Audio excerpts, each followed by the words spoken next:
Hey guys, this is a Q&A I went to for the Showtime show The Curse with Ben Safdie and Nathan Fielder. This was actually way before the election, but either way, I thought it was pretty funny. If you want to see more Q&As like this, I have a whole bunch. Let me know in the comments and I'll post them. Enjoy. Let's bring to the stage. They have a lot of modifiers because they all did a lot of work, okay? Co-creator, executive producer, writer, director, and actor Nathan Fielder.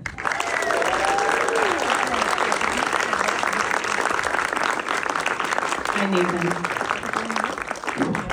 Hey. Hey, nice to see you again. Hey. Joining you on the stage is co-creator, executive producer, writer, and actor Benny Safdie.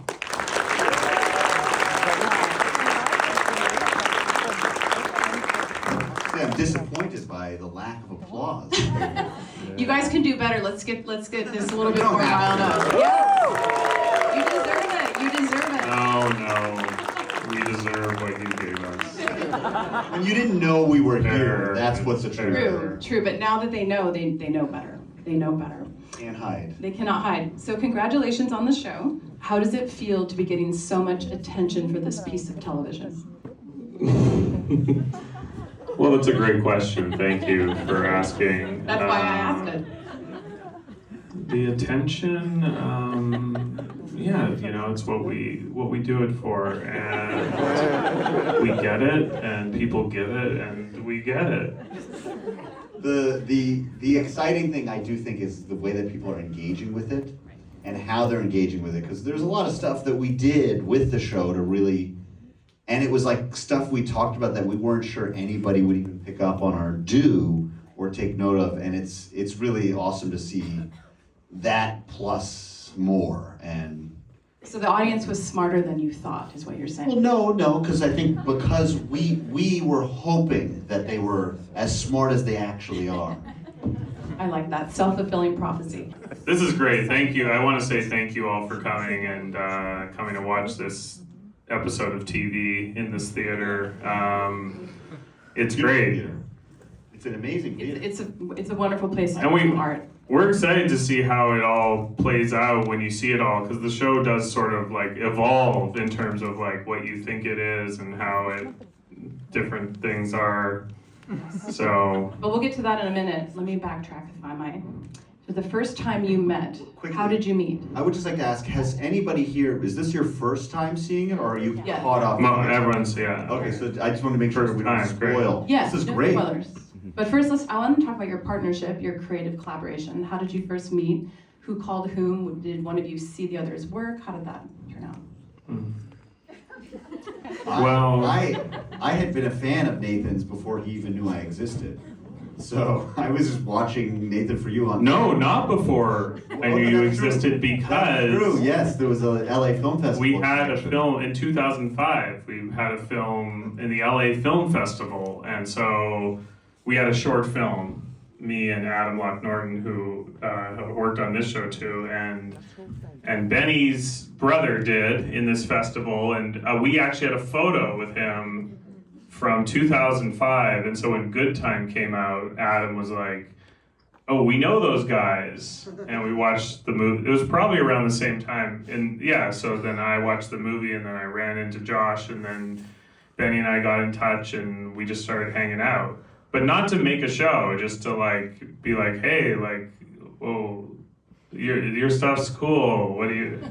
It's weird because it's like I see it now with my sons. Like trying to make friends is a really weird thing to do. Really hard in the So, and especially like as an adult to actively go out and seek a new friendship. What did you do to woo each other to be It was the kind that we met in New York, and then when I was out in LA, I was like, you know what, I should reach out to that guy. You know, I had a fun time. And Oh, that's sweet. That's very sweet, actually. Aw. And it is hard to make friends, especially in this business. Extremely difficult. this is a cutthroat world, isn't it? Very cutthroat. And when you did talk about collaboration, Benny's also a great conversationalist. He's a great talker, and he has stories, so many stories, and I love listening. I like listening more than talking. So it works well, because he says all these exciting things, and I get to like listen with wide eyes, and then kind of be like, oh, that's so energy cool. sometimes. Yeah, At the end of the story, Well, and then he'll go into another story. right after. It was- So it's low effort for me. But it was I often high find effort, that high gain, right? friendships are things where I'm the one who has to do a lot of the effort. I fail on those quick, I think. I've discovered about myself. Because it's too I'm much just work. glad that it's working, personally, because we did have a lot of fun doing it, but it was also, we could get elevated, with our emotions. Are we seeing that right now? Is this No, please, this is nothing. There's definitely times where we would our tenor would hit a high. When you were talking about collaborating, what did you have in mind? Did you want to do a film? Did you want to do it? I mean, what were Nothing. nothing? We didn't It want to. wasn't like Okay. let's do something. It was just that it started. I mean, I've mentioned this before, but it started. I was just telling Benny about LA and my experience moving here. I'm Canadian, and I moved here from Canada, and it's an interesting city, and took a little bit of time getting used to. But I was telling a story of when I moved here I went to get a cell phone in Westwood. And I was walking by this woman who asked for some money, and then I said I didn't have any money on me, and she said, "I curse you," to me, and I was like, okay. And so I went to the store, but the entire time I was in the store, I just couldn't get, like, I don't believe in whatever, but like I couldn't get the thought out of my head, and it was like bugging me. So after I went to an ATM and took out $20 and went back to her, and I gave it to her, and I said, "Is the curse gone?" And she smiled and said yes. And so I was telling Benny that story, and then I was just like, well, what if she wasn't there when you went back? what would that have done to you? And Life would have been ruined. yeah, well, it's interesting because we just started talking about how someone could just say something to you and how that can be in your head but affect your reality. And these can be real things that have consequences or not. And you don't know, and you never know, and you just sort of like struggle with that. So I think that was sort of like a jumping off point for like this thing that we just sort of like, we're talking about as sort of a conceptual idea, and then we just kept piling on more things to it as a show, or we were like, should we do something with? And when did the HGTV of it all sort of emerge as like a backbone to? Because this story, you could sort of set it anywhere and sort of contextualize those events, but it feels that much more like something I've never seen before in the context of this reality series. So tell me about I that. think reality television was something that we were both interested in and wanted to explore. And I had at the time been obsessed with HGTV shows in general. I was my wife was pregnant, so I was at the doctor's office, and I would just be in the waiting room waiting for a very long time, and I'd watch show after show after show. House Hunters, Property Brothers, Fixer Upper, Flip or Flop. And there's ones that don't even have hosts, and they just have narrators, and you see people looking at homes. And there's something about it that's very voyeuristic, and you want to, because it's also just very, you look at it and strive. It's playing to your inner, I guess, the inner American The dream. ultimate aspiration Yes. of television. And then, but it wasn't until you kind of start seeing the hosts and seeing what's there, and this is something we always talk about, which is within reality television, there is a lot of truth, even though there is this facade of the thing that's being made. So the question then becomes is like, how do you do that? How do you show that? And then specifically in these shows, there was one on Netflix, I forget the name of the HGTV show that is now on Net. It's not HGTV, it's a Netflix version of the HGTV. But the one, it was like a husband and wife, and you can clearly see that there's something really wrong with that relationship, and yet they're still going with Well, they're this trying to show. work it out by I guess creating on the show, but Right. then the show becomes its own document, So it's all playing with realism, and I think that's kind of what we really saw in a lot of because I would come from fiction and make fiction feel as real, and he would make real feel as fictional as possible.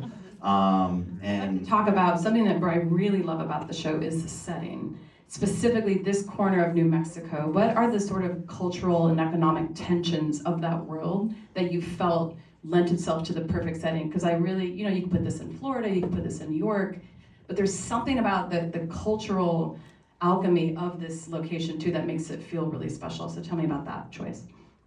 well, It's also like the worst place to be doing what Whitney is doing Yes. because the way Espanola is designed, a county line goes through it, and then there's these native pueblos that are on three sides of it, I think. And so the actual municipality of Espanola is just in this, and in terms of doing development, it's like things come to a grinding halt there, we discovered, because it's like you have all these different counties with different laws and the pueblos, and so it's very hard to change anything. So we thought that was like an interesting setting too, like someone who is trying to do this environmental initiative and change things for the better, but doing it in a place where it seems like very challenging, and also her being like sensitive to those issues and trying to, as you'll see if you watch more, and it's fine if you don't, and you're done with it now, that's totally fine, you know, we try our best, but you know, things aren't for everyone. But I do think that you'll sort of see that, like, you know, the challenge with the characters, and also what's interesting just about the genesis of it, like thematically, that I think we thought was cool, was just that you want to do good and you want to see yourself as like a good person, but there's limits to everyone's charitableness, right? There's limits to how much we do enough to feel good about ourselves, and everyone has a different limit for what that is. But I think when you see that in characters, I mean, everyone has their own limitations and their own motives, and I think that's an interesting thing to explore too, in terms of like what's real and what matters. And also the idea that maybe they don't want you there and they don't want your help. Yeah.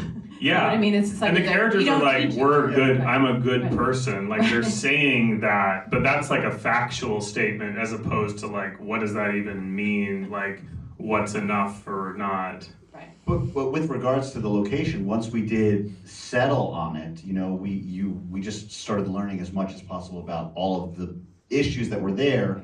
And then we also just were open to casting as much as possible around kind of our core, you know, to kind of, because as you cast somebody, like in this episode, the people he runs into in the, Tortoise Rainbow, you know, right outside after he says, oh, I'll go get changed. All those people came from that parking lot. You know, the days before we were working and shooting a scene, and I saw all these guys crowded together, and one of them had a really distinct voice, and so I was like, hey, would you like to be in this TV show? And he's like, yeah. But he was actually like, I've done some acting. Yes, he is. before. Yeah, Like, so he's like, and so, but it's just amazing because when you approach somebody and it's almost like either they will say flat out no way and they will just look in the other direction, or they'll be very excited. Right. But then also the guy who's the cashier, that's where he worked. So all of this stuff Right. kind of, when you mix it together, you can kind of find a nice balance where you don't quite know who's who. You know, there are a That's what lot I of think local gives the show actors. such a great so- tone, is that it feels like a reality show, but it's scripted, but the characters feel 100% authentic, which is very cool. I did want to talk about the writing process, because you're both writers. How did it work? How did it feel to work together, and how did that process look? Were you doing a draft, sending to him, he would punch it up back and forth, or were you sitting side by side? What was the process? It started pre-pandemic, and we were actually very forward-thinking, and we were doing it over FaceTime. And there was a function in Final Draft where you could collaborate over the internet, and then there was a separate chat room in Final Draft. So we'd be having multiple conversations on FaceTime, and then I would text Nathan over the Final Draft. But it was also really rudimentary because you actually had to hand off. Do you remember this? Before they fixed it, you could be typing, and then you physically had to press a button to hand off the keyboard to the person Oh, across yeah. the country. It's really frustrating. yeah, I hope they fix that. I don't know if anyone from Final Draft is here, But that's how specific. it'd be great if it worked more like Google Docs, It where you should. can see it. But But then a lot of the times we no were one from Final Draft's here. I'm sure someone knows someone from Final Draft, right? It's a pretty 200 small- people in the room. We're gonna make a call afterwards. Yeah.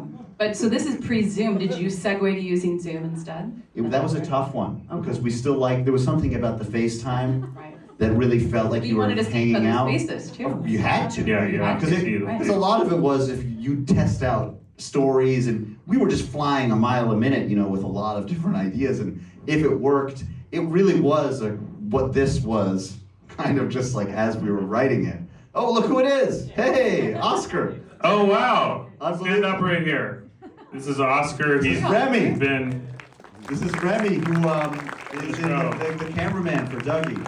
Oh, Yeah. excellent. And is Nice. Katina? Who else do we have here? Katina? Katina. There's Katina who did costumes Yes.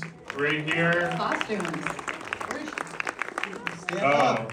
who else is here? Nijoni? Chris. Wait. Chris Fernando. Oh, Chris, stand up. Stand up. Come on. Stand up, everyone. Is Najoni here? Where are you? There. Yay. There's Najoni, who's not in this episode, but is a big role in this season. We were just plays saying, Kara. great for somebody for making television. It's really smart to not put a major character in the first episode. Right?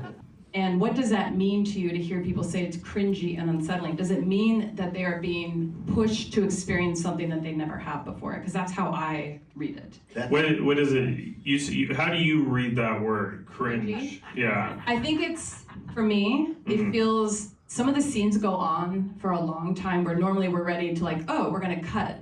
And the conversations are so difficult and they're so awkward. And then it reminds us of our own awkwardness. And we think, I don't wanna watch something that reminds me of me.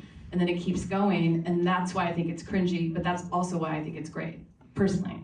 That's Well, when I hear the word oh, it's cringy, and someone's like, I can't handle it, I wonder how that person can go through life at all.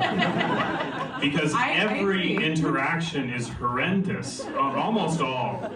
In some way, nothing ends with a cut when you're in real life. You sometimes, there's nothing else to say, and everyone has subtext of things they're not saying to each other, and that feels like normal.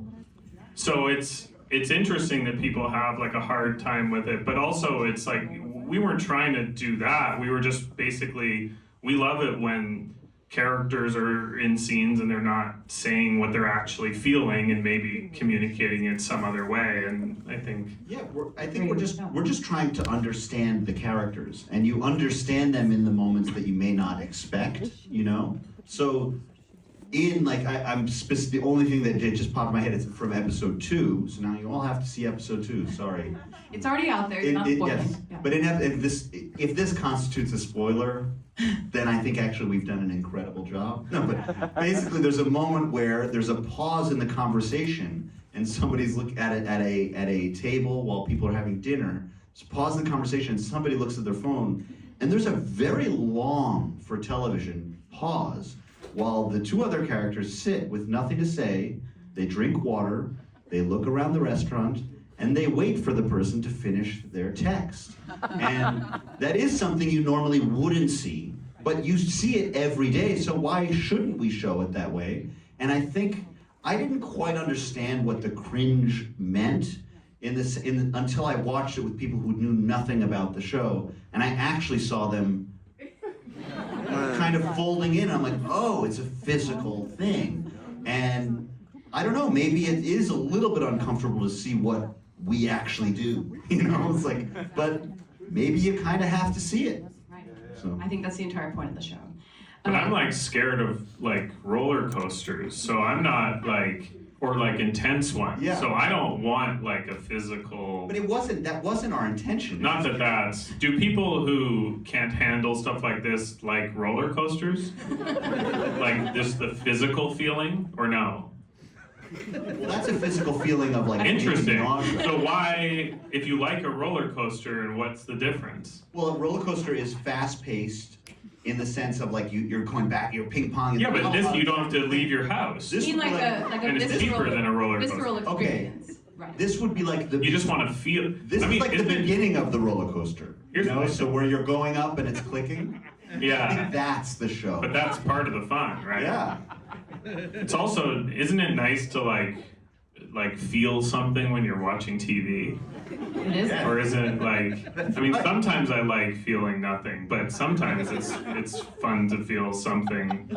But it wasn't like we got in a room and like constructed this thing to kind of. Yeah. We were looking, we were watching some old TV, or tell about the Columbo thing. Because there was, Nathan had sent me this amazing clip from. I love Columbo, the show. You guys know that show? The pilot of Columbo is amazing. Columbo's direct. And the episodes are like an hour and a half. And it's each amazing. episode. And think about it, you have it's almost it shouldn't be allowed that you put on a show about a murder and you see the person do it right away. Right. So you're essentially taking away all of the suspense right in the beginning, and yet then you're tasked with watching somebody figure it out. Right. And that becomes something interesting. So right away you're already at an interesting premise for television that if they were to do something like that today, it would be revolutionary, you know? So, but the thing that was interesting for us was Nathan sent me this one clip, and it was insane to watch. Like if everybody would turn around and look to the back,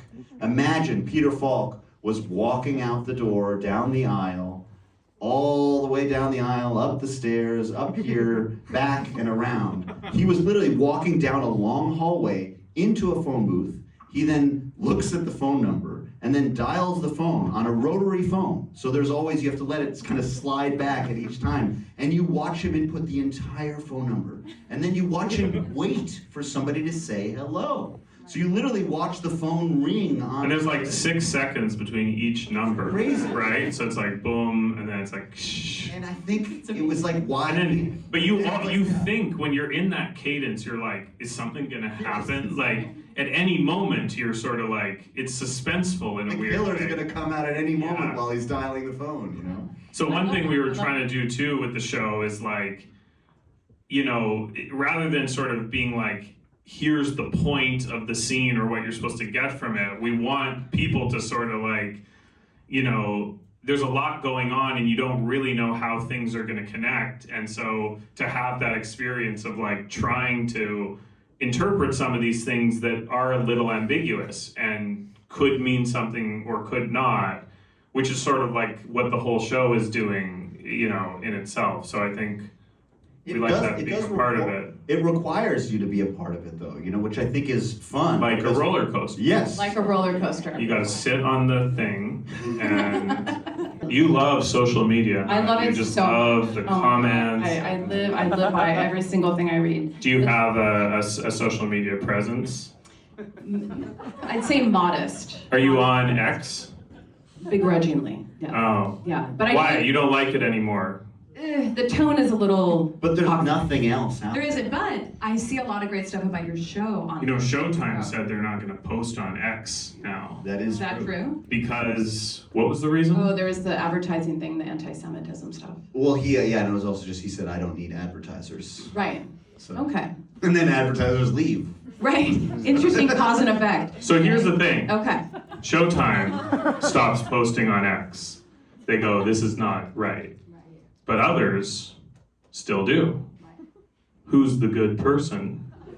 Who's the bad person? This is murky. No, this is what's the right thing to do? This is a very important thing because you could, let's take this out one step further and say you have two companies that both pull out of advertising. They've both done the same thing, but the motivations behind each one are very different. Sure. One person truly does believe what he believes, but only is doing it so that people don't know that they believe what he believes. And the other one is truly a good company and is pulling out to hurt X. Right.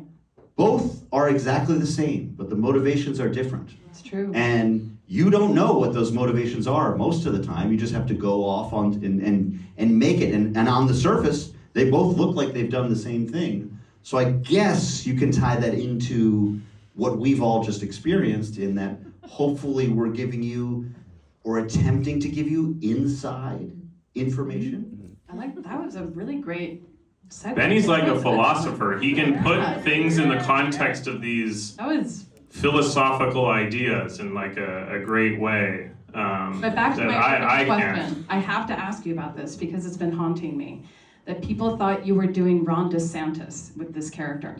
Ron DeSantis. Yes, I saw numerous people, and actually not just X, but other feedback, saying that if there were ever the Ron DeSantis biopic, you have nailed his mannerisms and weird facial expressions. Was this something you intended to do? Love his No, I mean, we shot this. I mean, I don't know too much. How would you describe him? Actually, Ron, Like, what qualities do you feel like are similar? you point out there is a lot of Asher in There is. DeSantis. I'm just saying.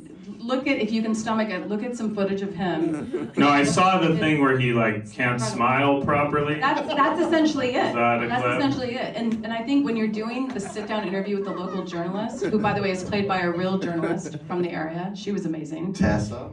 His face during that interview, I think is what people were talking about. It's pretty Interesting. extraordinary. Well, I feel I wouldn't want It's to. like, oh, yes, Monica. I bet you it's that kind of thing. There's the kind of the robot that is malfunctioning. Exactly. I feel a little weird about saying anything negative about our next president. You shouldn't be taking sides this early on in the contest. Primary I shouldn't say our. Let it Canadian. play. Your. How nice for you that you don't have to be involved in this as a Canadian. No, our prime minister did blackface Are you an more American? times than he can remember. He said, right? Are you an American citizen? So what do we do? What do we do with all these people, right? Ignoring the question. What? No, I'm not. You're not an American citizen. No, I have my green card. Really? Should I become a citizen? Should I? What will Like you Neil give me? Young. No, what's the benefit? If I become a citizen. Yes, if you become a citizen. Yes. I have, yes. I would have the right to vote for DeSantis. Who are you going for in this next election? Trump? He's the you think why? Just because what? Biden is what? He's out of it. He's too old.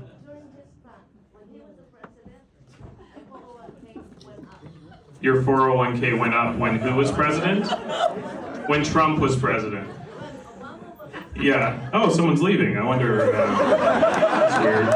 You want to hear this discussion about the show? Thank you for coming. Time. Your 401k went up, but it could have. I guess you have a point. I don't know how that. I do want to wrap this up for everyone's time, and they want to. Well, should we reach a consensus first about who we're going to vote for in the next election? I just feel like. I mean, we should get at least one productive thing done today before we leave this room. So let's do it. Which is no. I mean, we can. We're going a little off the rails. No, I do want to end with a quote though that is relevant to the show that does extol your virtues as artists. So allow me if I can. Wow. I know. Trump might go to jail though, right? He might be in prison, right? Because you have these trials. She doesn't look convinced. What do you think about that? She doesn't listen. You to don't the listen to the news, yeah. Well, Look, what? all of these conversations are important, because Absolutely. people do have different beliefs, and They it is, do. and it is in I think today there's a very binary mode that people tend to kind of fall into, and it prevents conversation, and it does prevent actual understanding of what each other feel. And It's true. Yeah.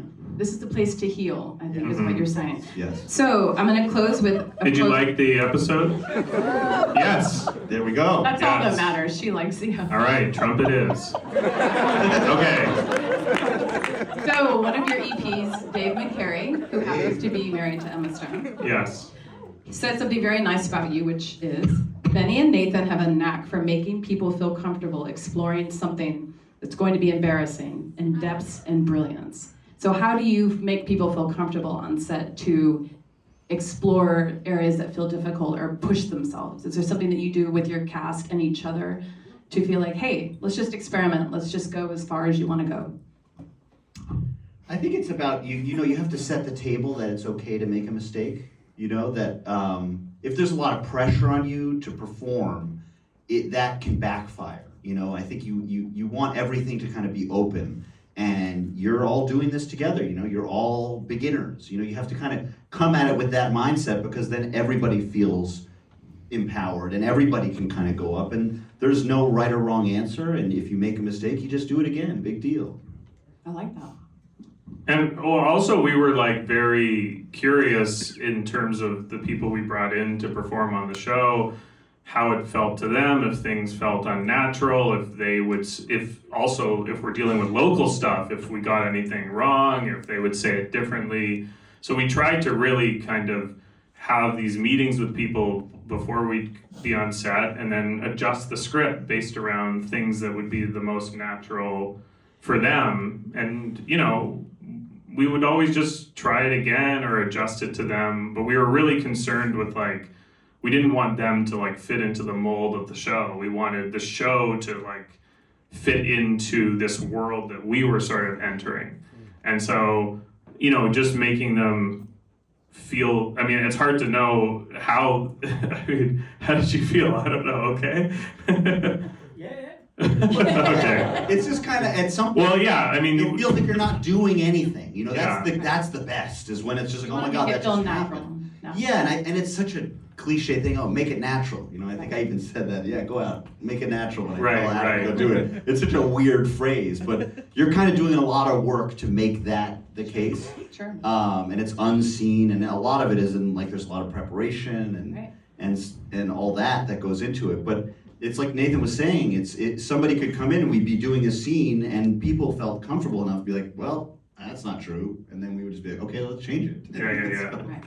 Well, I want to thank you for giving us a lot to think about as we go home tonight. Thank you for making the show that's not, I wouldn't say forcing, but encouraging people to think differently about art. And I really appreciate that. And I thank you for your time. Thank you. Thank you for doing this. Thank you. Thank you for coming, everyone. Thank you. And then you walk home and you're just roaming around on the lot. I could roam around anywhere. I could walk around on the lot. I'm a serial killer. I could have a bomb. This is crazy. Anyway, we're on Paramount. It's fun. It's cute. Here we are. Hollywood magic.